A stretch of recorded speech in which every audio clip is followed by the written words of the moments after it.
the internal barriers to getting help at that age, how hard that could be for somebody who, again, they've worked their whole life, they've lived on their own their whole life, and you have to admit, I need help. How difficult that can be.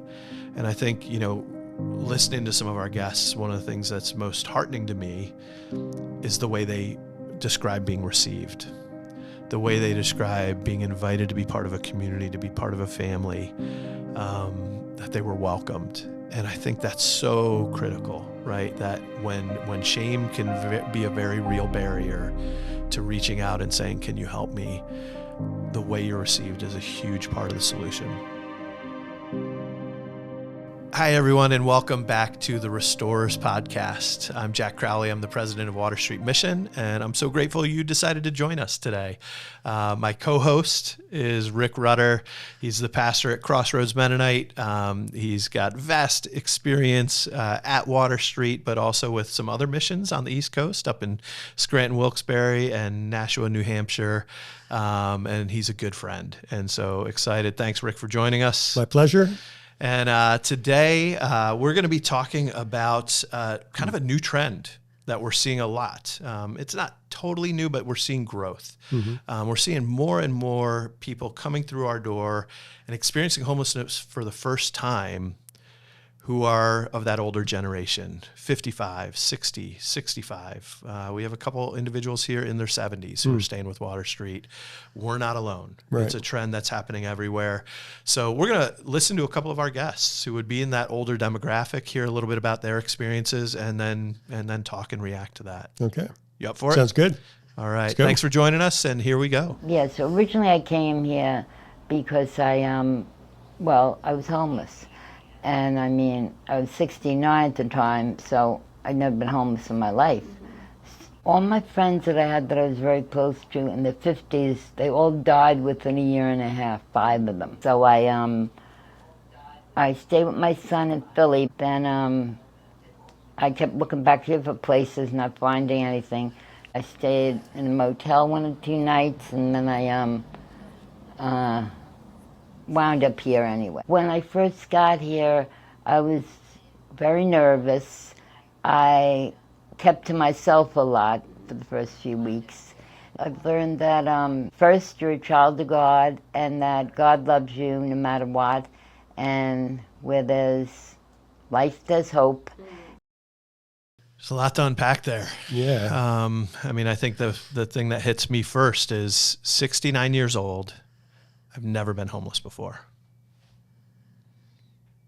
I can't even imagine what it would be like to have lived your life. And obviously she's a mom. Mm-hmm. She's raised at least one child, and been on her own, been independent, sufficient, and whatever that turn of events, at 69 to be facing something like that. To find yourself at that stage of life with no one, and we recognize as people get older that people pass away, your friends, but to find yourself at that place where you've had these social networks, they're gone. Mm-hmm. And where do you find the space or the place to connect and replace those networks? And if you don't have them, then, for someone who's never experienced homelessness before, it can be confusing, it can be frustrating. And, I was just thinking when she said she was 69 years old, I was just like, my heart just stopped. Like, what? I'm not that far away. Yeah. What would it look like, and how would I respond? And how are we, as a pastor, like, do we even think about like that aspect of homelessness? And right. And we do, because there are some people in our congregation that we're walking with. Sure. But yeah. And I think so. Back to that concept of the social networks that help us through those rough times, right? And it sounds like she had that. Mm-hmm. She had close friends that she did life together with through her 50s. And we've talked about that you and I have talked about it. We've talked about it on this podcast multiple times about, it's not just about material poverty. It's not just about, losing the job, losing the income, having a major health disruption that leads to a financial crisis. that's not necessarily the only thing that has to happen to lead to that, because you and I both know, like if we were faced with that situation right now, our next stop wouldn't be the street. Right. And even for her, it wasn't. It was with her son for a while, but we don't know the dynamics. Like, was he capable of providing space for her? Could he afford it? You and I, if I lost my job tomorrow and had no income, had no savings left, I have a network of friends. I have a network of family. I have people who would help lift me up. Mm-hmm. That will shift over time. Yep. Naturally. As I get older, the number of friends, the number of connections that are available to help me through that season are going to diminish. And in her case, 5 friends dying within a few year period, and then she faced this crisis and had nobody to turn to. Yeah.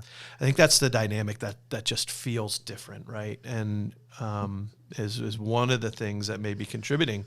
People are living longer. Those social networks, if they're not intergenerational, if they're not multi-generational, like, yeah, your friends, I know with my parents how many of their friends have passed, and they feel alone, like they're the only ones left of their generation to some degree. Yeah, and then you take that, the loss of relationship and the isolation that naturally occurs, and then you look at where we've been culturally for the last couple of years, and the isolation or the increased isolation that a lot of people felt either going through or coming out of COVID. Yeah. And yeah, it just exacerbates that whole situation of like, what do we do? Like, how do we find space? Yeah. So how big of an issue is that. this? I think, so before we listen to our next clip, a couple things that we're seeing here at Water Street, I was mentioning earlier off the air, I looked at our own roster of our shelter recently, and 10 of our guests in our emergency shelter were over the age of 60. There was a significant number in our residential ministries that were over the age of 60 at the same time. We're seeing a higher and higher percentage. Nationally, that segment's growing. About 20% of those experiencing homelessness are over the age of 55 years old. That's roughly 146,000 individuals, which is an undercount because we know that's only those who are like literally on the street or in shelter or in, one of the approved kind of homeless living, not counting people who are doubled up, not counting people who are couch surfing, not counting people who are living in their cars but not found by the outreach workers that night. So we know it's even more than that. Sure. And we're seeing that trend here at Water Street. I think I first noticed probably a little bit before COVID, was when we started really seeing more and more older individuals showing up at our door, homeless for the first time. Mm-hmm. So this next clip is one of our guests who actually just turned 64 after arriving at Water Street, and we're going to hear a little bit of his story. I was living in Philadelphia, was having a hard time finding a job, so that I moved back to Lancaster, moved in with my mother who was kind of losing things physically, and then stayed with her up until she passed back in 2023. And then again tried to find work and that sort of thing and couldn't. And then that's how I ended up here. I had paid like the last month that I could afford in the apartment that I was in, and then actually stayed with a friend for a little bit and then came in here. And everything, like I said, I had no clue what to expect. I've gotten, the Social Security, I have the finances in line through Joe and Ann at Career and Finance. And now with, the time that I have left here, I want to work on the spiritual part of it, getting closer to God, which I have a relationship, but I want it to be stronger than what it is right now. One of the things I was thinking about is the lack of advocacy, right? Is the lack of a voice for somebody to speak in, and especially for some of our seniors who might be having some memory issues, or some physical or emotional struggles, is if they don't have someone that can advocate for them or advocate well for them, then it's become so much easier for them to slip through the cracks. Yeah. If you've never had to rely on any of the social network, the social safety net, and some of those subsidies, and that could help you remain in place, that could help you weather those storms. But if you're not familiar with it, it's not easy. And let alone that first step of humility that it takes to go out and see what you might be eligible for. I know we've experienced that with some of our guests that show up, and like there were missed opportunities along the way just because they didn't know. Mm-hmm. They never expected to be in a position where they would have to depend on some of those supports in the short term, Mm-hmm. and then it becomes more of a permanent issue because they didn't have them in place. There was some hope in his Yeah, in there his was some story as hope in well. his story. But it's also cool to hear some of the practical steps. Like he's been working with Ann and Joe and career. So that's a whole nother thing that maybe we'll touch on in a little bit. Career and financial services, typically, hey, isn't that about helping people find jobs, find right. their, how are they, like, what are those skills and passions, and can we find the right job for them, not just something that's going to pay minimum wage or even pay the bills, but something that's going to be life-giving. That's what we normally think of with Mm-hmm. career and financial services, and then helping them manage, like how do you handle income and budgeting and all that. You don't expect that, 20% of your guests, maybe it's not even about the next job. It's about Social Security. It's Mm-hmm. about, what are those other resources? Can I get a part-time job that will supplement, but not take away from what I'm eligible for, Right. in order to make enough to pay for rent? But I hear hope. Yeah, I think that's where that part of the advocacy piece started percolating in my mind, was around Joe and Ann, and the different role that they take with our senior guests over the role they would take with somebody in their 40s and 20 years of work life ahead of them. Yeah. When you meet those kind of immediate pressing needs that are just like basic life necessities, then we can go to the deeper things. Mm-hmm. And I love that he feels the freedom while he's here. He's still got a season in residential. He's got some of these things established.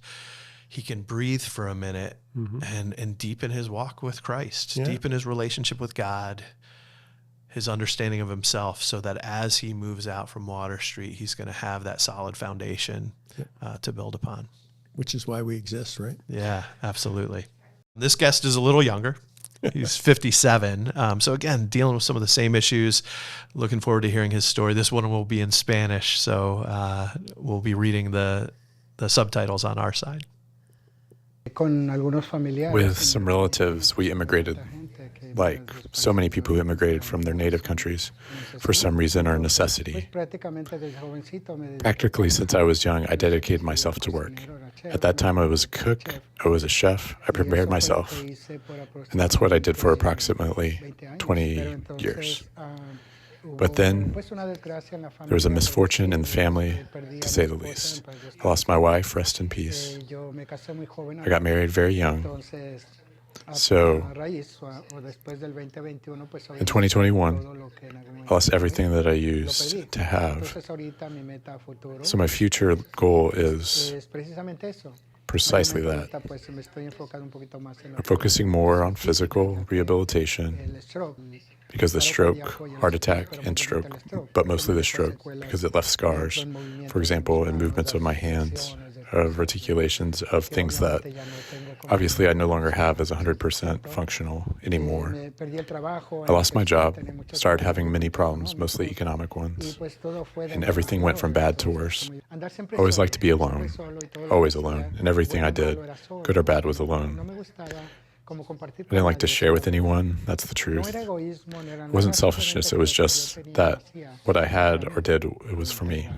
Somehow trying to integrate myself into the family of Water Street. In the end, we came to a community, and simply helping each other is the only thing that actually works. And it helps you spiritually and in every way, because without support, sometimes you think you can go it alone, but in reality, you always need the hand of someone. Wow, that's a powerful journey. Painful, but hearing the redemption that he's experiencing in the community here is powerful. Kind of going back to, 57 years old, becoming homeless for the first time, what led to that? And he didn't give us the straight line story, but like you hear, the loss of his wife, hardworking man, becomes even more alone. It sounds like, that she was his person. Right. But naturally he's bent to be alone, to enjoy being alone. It's okay. But then when you go through the other things, you mentioned a stroke, you mentioned a heart attack, you mentioned the inability to do physically the things that he did to make a living for years. that's gone. It's stripped away. Yeah. Where do you turn? Where do you turn? Yeah. And again, like you just said, that redemption that he finds, and he finds it in community, right? And whether in this episode we're speaking specifically about seniors and people 55 and over who are experiencing homelessness for the first time, but that's a thread that runs through all of it, is regardless of how people or the reasons why people wind up at Water Street or wind up unhoused, it's that the lack of, and then the embracing of community that can help bring that transformation that takes place in their life, that helps them take that next step.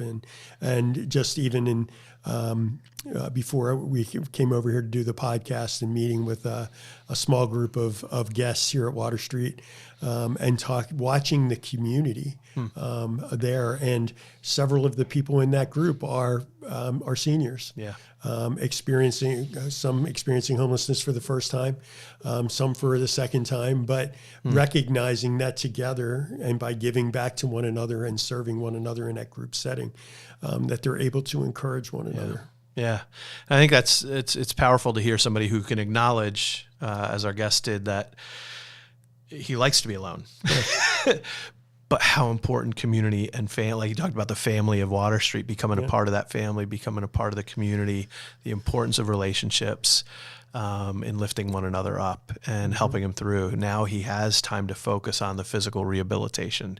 He has time to focus on supporting relationships. And again, that's why we're here. That isolation, that loneliness is a very real thing, right? I think we're seeing more and more of that across all of our society, all age groups. But for seniors, it's can be really deep and intense. And earlier, before we got on the air, we were talking a little bit about, how COVID has exacerbated that, how the pandemic and how everybody was kind of forced to turn internally to whatever their network was, which may not have existed, how hard it is to rebuild a sense of community and relationships again. And for our seniors, even more so. Even more so, yeah. Because they were really, there was a lot more, the need for them to isolate was promoted so much more so because they were vulnerable health-wise. Which totally makes sense. And so then we have a statistic from 2023 from the National Poll on Healthy Aging. 34%, this is individuals between 50 and 80 years old, 34% felt isolated.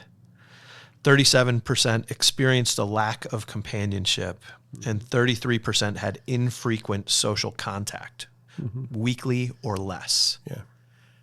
A third of our seniors having social contact weekly or less. That's like how do you weather the storms of life that we're all going to experience, and especially as seniors, the health ups and downs, all that, if you don't have the relationships and support and community around you. I think it's a call for all of us to look out for our neighbors, to love our neighbor, like that senior neighbor. We talked about this in our Compelled a couple times, right? What it means to love our neighbors. We said, sometimes just knowing who they are, understanding their situation. If you've got a senior on the block, you got a senior that lives down the road, like, do you see other people going in and out of their house? Do you see them getting out and into social environments, or are they just inside all day? Yeah.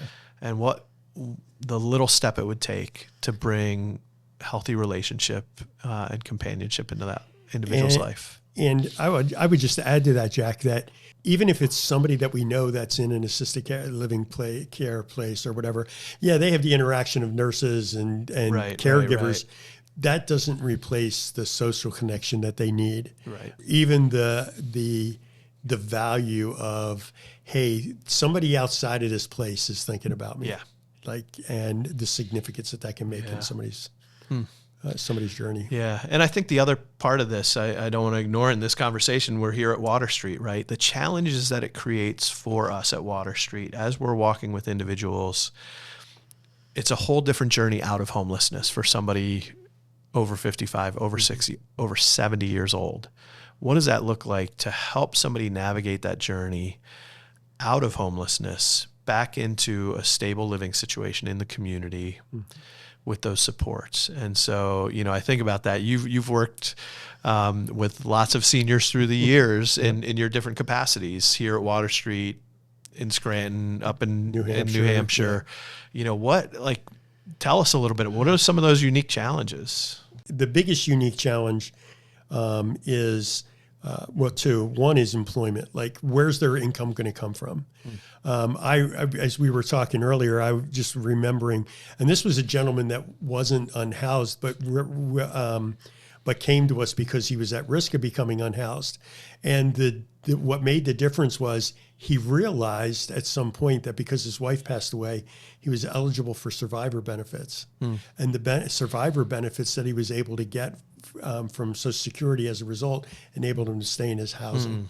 And so it's like, being aware of, you almost have to be as aware of all of the possibilities, right, all the things that are available as if you actually work for Social Security. Like, you got to know what's available, how you can best work with people.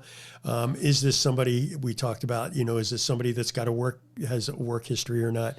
Do they still have a work life? Or is it somebody that's disabled and can't work? How do we best navigate that? How do we help find affordable options for housing? How do we, maybe within the community, how do we create affordable options for housing for people that are coming out of from being unhoused? And there are some amazingly creative options that are being explored out there. Yeah. I know Garden Spot Village, developed a intergenerational unit, multiple units in one of their things where they were partnering up college students and seniors. Because the seniors couldn't afford the normal rates. Sure. But by partnering them up with a college student, having shared housing, intergenerational relationships, they could afford it together. And I know that model, that shared housing model, is a very viable one out there. That, you've got somebody who they've got steady income from Social Security, they're not going to be able to work anymore, but it's not enough for our housing market today. But what are the ways, whether it's through a shared living experience, whether it's through identifying all those other costs and needs. So if 80% of my Social Security is going to go to pay my rent, how am I going to make it with all the other things? Right. And so if you come to our outreach ministries on any given day that we're doing food distribution, I don't have the stats in front of me, but I could tell you probably close to half or more of the people walking through that line are over 55 years old. Right. It's part of balancing that. So like my work life, my income isn't what it used to be, isn't going to grow necessarily. So how am I going to make it through? And it is partnerships and those other resources, and knowing how to access them, where to access them, having the relational support to get there. Yep. There's an opportunity here for the church. There's an opportunity for the community at large to say, hey, we know that there are people that are coming through Water Street or through Clay Street or whatever that are experiencing, that are unhoused, experiencing these things for the first time. And they're going to need community when they leave. Yeah. Because that's the other part of the challenge that I saw was when we had seniors leave the Southern New Hampshire Rescue Mission when I was there. When they left, they kept coming back to us because they didn't have any other community within the community that they connected with. Right. And until there were several that we got connected with the local church down the street, and then those relationships took place. But helping people who are coming out of this situation navigate back into community isn't just about income and housing or employment and housing, but also where do they find that sense of community and how can we help them connect? Yeah. I think one of the other things that this topic brings to my mind is the internal barriers to getting help at that age. How hard that could be for somebody who, again, they've worked their whole life, they've lived on their own their whole life, and you have to admit, I need help. How difficult that can be. And I think, listening to some of our guests, one of the things that's most heartening to me is the way they describe being received, the way they describe being invited to be part of a community, to be part of a family, that they were welcomed And I think that's so critical, right? That when shame can be a very real barrier to reaching out and saying, can you help me? The way you're received is a huge part of the solution. And so, like, I love that Water Street is focused on, you are loved by God. You're created in his image. You are loved by him. And that's the message that our guests are hearing and experiencing is such a big first step. The issues are complicated. It's going to take a lot to overcome it. But if we can start there, it takes away some of those internal barriers. And then we can walk with somebody and say, okay, now let's walk this hard journey together. Mm-hmm. There is hope. There's absolutely hope. Do you hear that in some of the voices of our senior guests, that there's still hope, and they're looking forward to what the future holds. They're grateful for the relationships, and they're grateful to God. We're going to continue to work at that with our partners and here at Water Street to see how we can best serve our guests who are experiencing homelessness for the first time as a senior. Rick, thanks for joining us. Thanks for your insights, and thank you for listening.